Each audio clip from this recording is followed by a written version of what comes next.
کے سفر میں لوگوں کو دیکھا، گھر کے سب مرد اور سب عورتیں نوکری کرنے والے ہیں، مگر ان کے خرچے پورے نہیں ہوتے۔ یہ کیا چیز ہے؟ اس کو بے برکتی کہتے ہیں۔ رزق میں سے اللہ تعالیٰ برکت نکال لیتے ہیں، خرچے پورے نہیں ہوتے، ایک پہ خرچہ دوسرا تیسرا، سمجھ ہی نہیں آتی کہ اس کا حل کیا کریں۔ چنانچہ ایک صحابی کا واقعہ لکھا ہے کہ ان کو قضاء حاجت کی ضرورت ہوئی تو وہ ذرا باہر ویرانے میں قضاء حاجت کے لیے چلے گئے۔ جب وہ فارغ ہو رہے تھے اپنی ضرورت سے تو انہوں نے دیکھا کہ زمین میں ایک سوراخ ہے، ہم اردو زبان میں اس کو بل کہتے ہیں۔ اس بل میں سے چوہا نکلا اور اس کے منہ میں ایک دینار تھا اور وہ باہر پھینک کے چلا گیا۔ پھر تھوڑی دیر کے بعد باہر نکلا، ایک اور دینار تھا، پھینک کے چلا گیا۔ جتنی دیر میں یہ فارغ ہوئے اس نے 17 دینار لا کے باہر ڈالے اور غائب ہو گیا۔ اس اللہ کے بندے نے 17 دینار اٹھائے اور لے کے نبی علیہ السلام کی خدمت میں آئے۔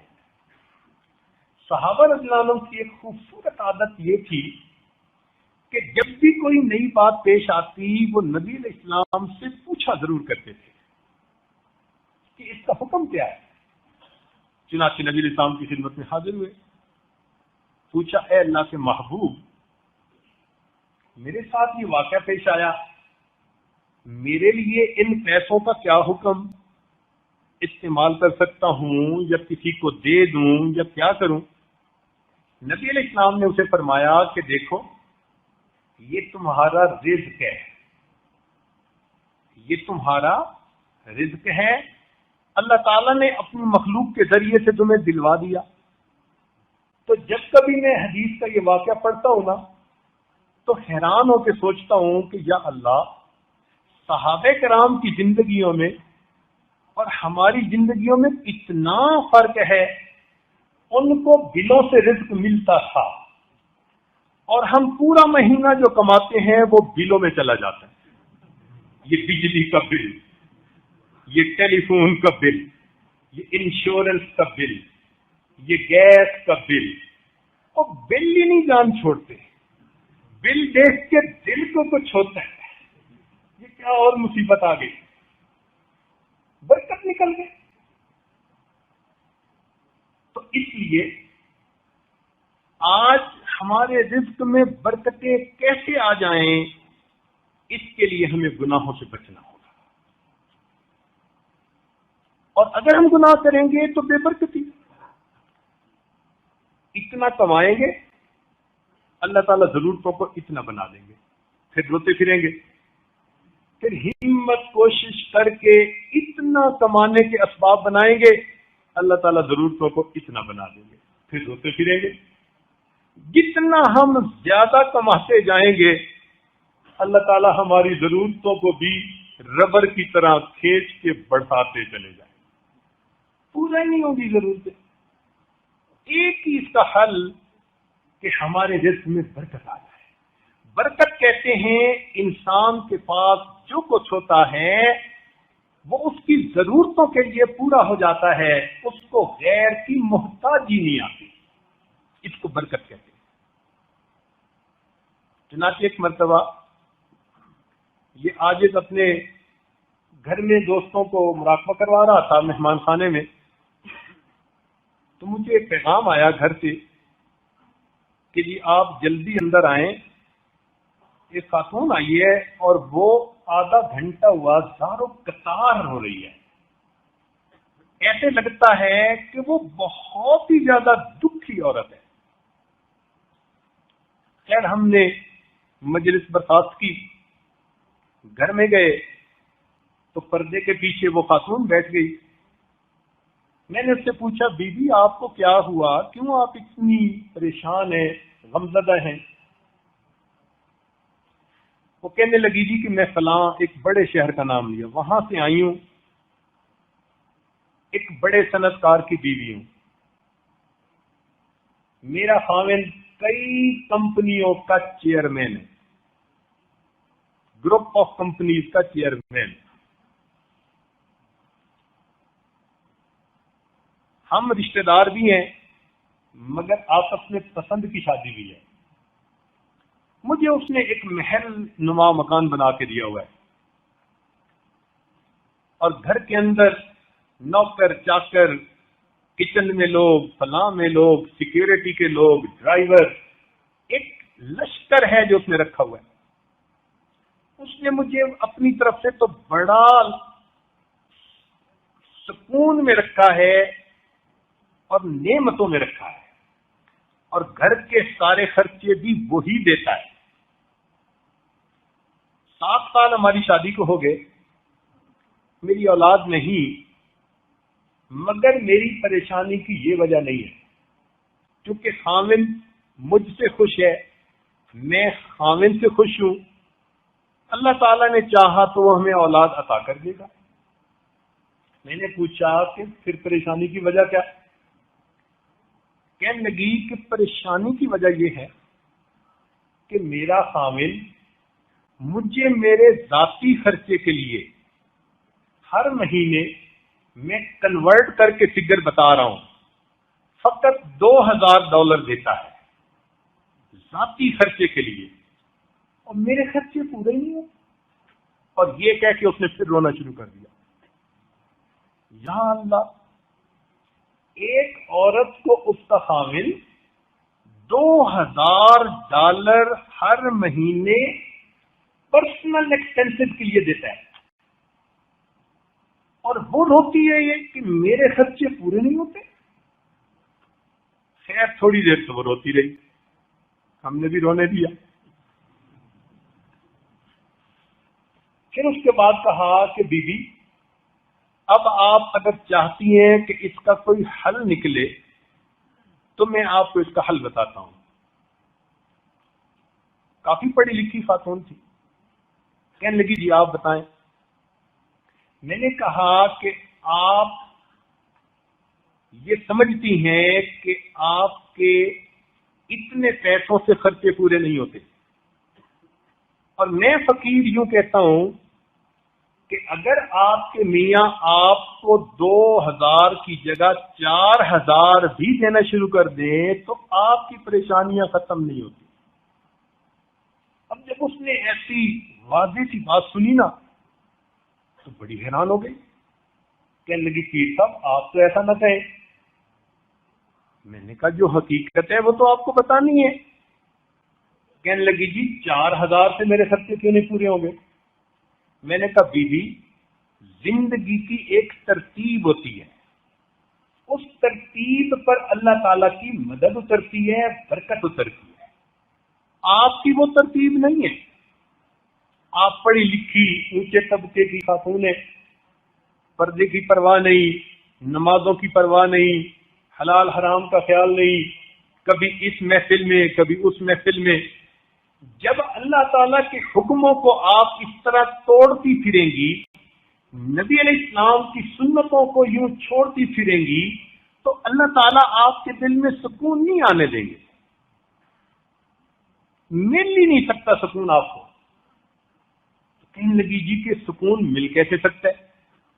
میں نے کہا کہ آپ زندگی کی ترتیب بدلیں، جیسے دین اسلام نے بتایا کہ عورت کو باپردہ ہونا چاہیے، نمازیں پڑھنی چاہیے، گھر میں ہونا چاہیے، آپ ان تمام باتوں کو کرنا شروع کر دیں، پھر دیکھیں اللہ تعالیٰ آپ کے دل کو سکون کیسے دیتے ہیں۔ اللہ تعالیٰ کی شان کوئی قبولیت کی گھڑی تھی، اس خاتون کے دل میں بات بیٹھ گئی، کہنے لگی جی کہ آپ بتائیں میں کیسے توبہ کر سکتی ہوں؟ چنانچہ اس عاجز نے اس کو توبہ کے کلمات پڑھا دیے، پھر اس کو تھوڑا ذکر تسبیحات وغیرہ بھی بتا دی، سمجھایا کہ اس نے فرائض پر کیسے عمل کرنا ہے، تو وہ تھوڑی دیر کے بعد چلی گئی۔ 3 مہینے کے بعد اس نے فون پہ رابطہ کیا، کہنے لگی پیر صاحب ایک بات تو یہ بتانی ہے کہ میں آپ کے بعد جو گھر آئی تو میں اچھی خاصی مولون بن گئی ہوں، اور میرا خامن مجھے کہتا ہے کہ تو اچھے پیر صاحب کے پاس گئی تھی دعا کروانے، میں نے تجھے مولوی بننے کے لیے تو نہیں بھیجا تھا۔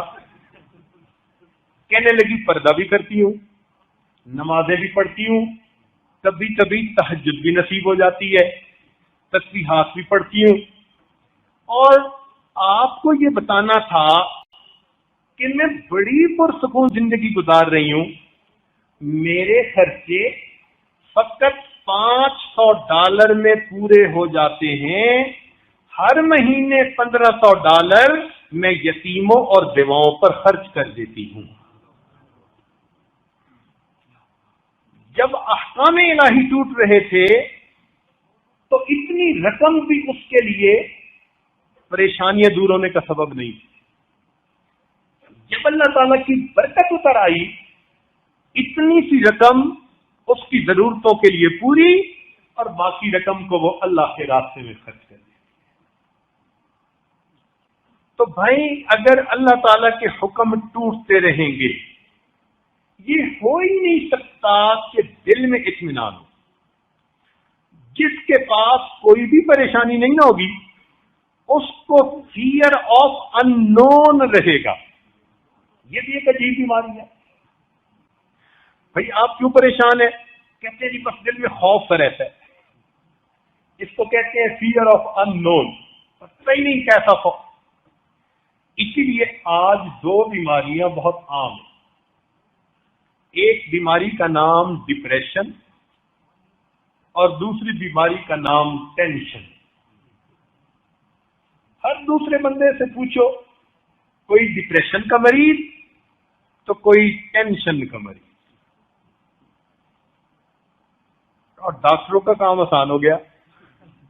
ڈاکٹروں کو جس کی بیماری سمجھ میں نہ آئے نا، کہہ دیتے ہیں ڈپریشن کی وجہ سے یہ ہو رہا ہے، اور کسی کو کہہ دیتے ہیں ٹینشن کی وجہ سے یہ ہو رہا ہے۔ یہ دونوں انگریزی زبان کے لفظ ہیں، اور ہماری اردو کی زبان میں اسی طرح استعمال ہوتے ہیں۔ ہماری اردو کی زبان میں ان کے مقابلے کا لفظ کوئی نہیں ہے۔ یہ اس بات کی دلیل ہے کہ ہمارے بڑوں کی زندگی میں نہ ڈپریشن ہوتی تھی نہ ٹینشن ہوتی تھی، ان کو یہ نام بنانے کی کوئی ضرورت ہی پیش نہیں آئی۔ اگر یہ کیفیتیں ہوتی تو کوئی نام بنا دیتے نا بھائی۔